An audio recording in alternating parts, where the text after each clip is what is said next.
बाणगंगा, जी हां, यही नाम है उस स्थान का जहां महाभारत काल में अपने तीर से जल की धारा निकाली गई थी।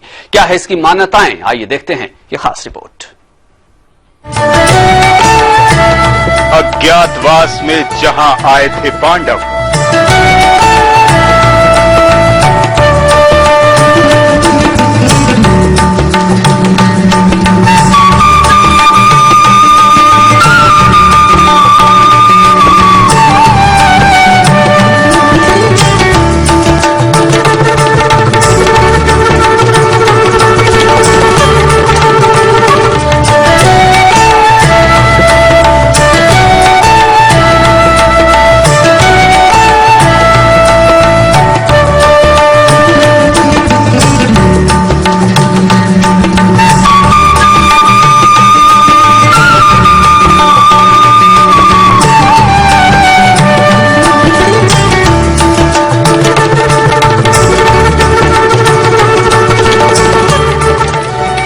गुजारा था उन्होंने लंबा वक्त।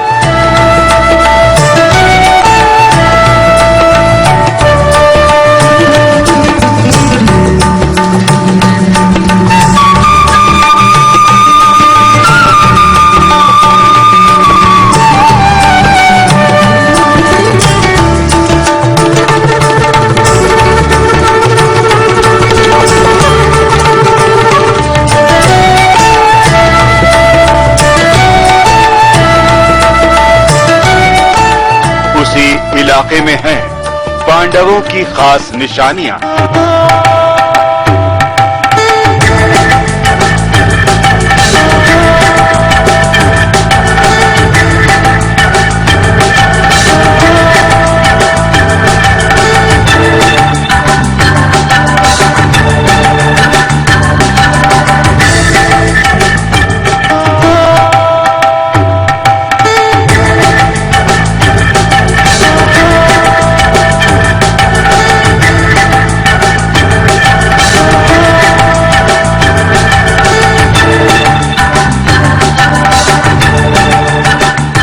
अर्जुन ने तीर से बनाए थे कुंड।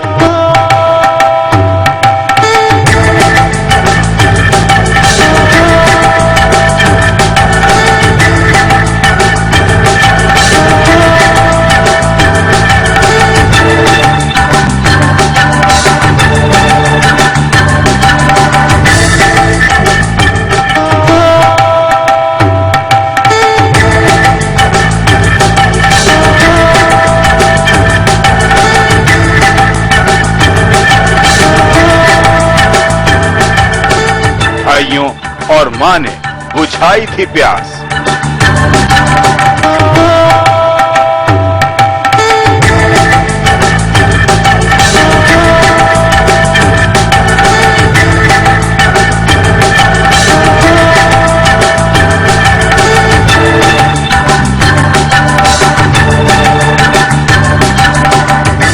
गायों को भी मिला पानी।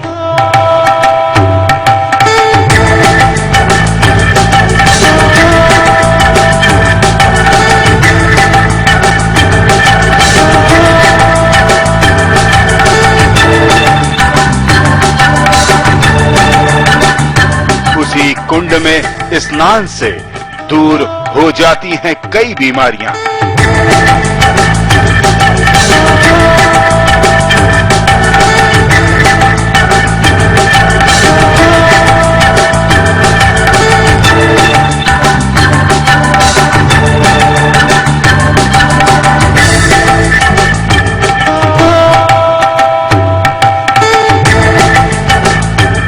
दूर दूर से डुबकी लगाने आते हैं लोग।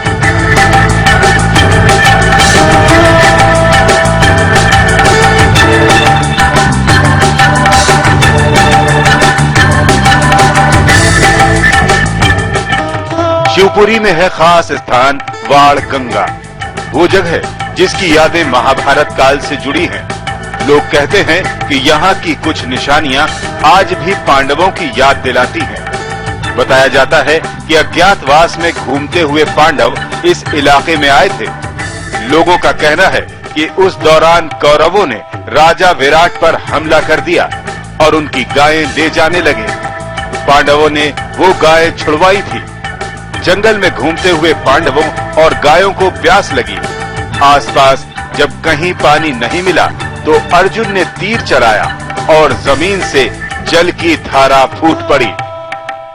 महाभारत काल में अज्ञातवास में इसी क्षेत्र में पांडव रहे तो दुर्योधन विराट की नगरी से गैया ले जा रहा था खदेड़ के। उनको यहाँ अर्जुन ने अपने औरत से छीन लिया और गैयों को यहाँ रख लिया। दुर्योधन यहाँ से भाग गया। लोग कहते हैं कि पांडवों ने 1-2 नहीं बल्कि 52 कुंडों का निर्माण किया, जहां से निकली जल की धारा ने उनकी प्यास तो बुझाई, साथ ही ये जलधारा आज भी लोगों के लिए बेहद खास बनी हुई है। ऐसी मान्यता है कि जब पांडवों को अज्ञातवास हुआ था तो सुरवायागढ़ ये जो झांसी रोड पर है वहाँ उन्होंने अपना ठिकाना बनाया था और सुबह वो उस स्थल से निकल के आसपास के जंगलों में घूमते थे, जिससे कि कौरवों को पता न लगता है कि पांडवों का यहाँ निवास स्थल है। तो उसी दौरान वो एक समय शिकार की तलाश में यहाँ जो बाणगंगा स्थल है वहाँ आ गए थे और वहाँ कुंती भी उनके साथ थी, उनकी माँ। तो कुंती को प्यास लगी तो पानी का स्रोत नहीं था कहीं आसपास, तब अर्जुन ने बाण चलाया और बाण से पानी की धार फूट पड़ी। उस पानी की धार से फूटने के साथ उन्होंने प्यास बुझाई और फिर अर्जुन और उनके भाइयों ने मिलकर 52 कुंडों का वहाँ निर्माण किया। लोगों के मुताबिक कुंडों के पानी की बिल्कुल अलग तासीर है। चर्म रोगियों के लिए तो ये दवा की तरह काम करता है। त्वचा संबंधी किसी भी रोग का शिकार अगर इस जल से कुछ दिन स्नान कर ले तो फिर उसे रोग नहीं रहता। इलाके के लोग तो त्वचा रोग होने पर इस पानी से नहाते ही हैं। साथ ही बीमार जानवरों के ऊपर भी इसी को डाला जाता है। कहते हैं कि ऐसा करने से जानवरों को भी त्वचा का रोग नहीं रहता। क्योंकि तो कुष्ठ रोग समूल नष्ट हो गए और वर्तमान में क्या है, यहाँ खुरकूटा रोग जो अपने यहाँ चल रहा है, दवाइयों से नहीं जाता है, इसके जल से छिड़कने मात्र से समूल नष्ट हो जाता है। रोग द्वारा ये हवाला बताया गया कि अज्ञातवास में पांडवों के द्वारा जब विराट नगरी से यहाँ तक आए गाय चराते हुए, ये आवश्यकता हुई इस जल की, उन्होंने 52 जगह पर कुंडों के निर्माण के लिए बांट दिए, जिसमें से कुंड निर्मित हो गए और जल अविरल बहने लगा। इस जल से आजकल कुष्ठ रोग वाले आते हैं और वो इससे लाभान्वित होते हैं। इस जल से हमारा कुष्ठ रोग समाप्त हो गया है। प्यास के लिए भी बनाया, लेकिन गायों के लिए भी बनाया था। गायों को भी बीमारियां थी, उन बीमारियों से भी इन कुंडों के जल से पीने से निजात मिली थी। जानकार पानी से बीमारी ठीक होने की वजह भी बताते हैं। वो कहते हैं कि कुंड के पानी में सल्फर काफी मात्रा में है। ये तत्व चर्म रोग ठीक करने में बहुत कारगर साबित होता है। यही वजह है कि कुंड के पानी से नहाने के बाद त्वचा की बीमारियां दूर होने में ज्यादा वक्त नहीं लगता।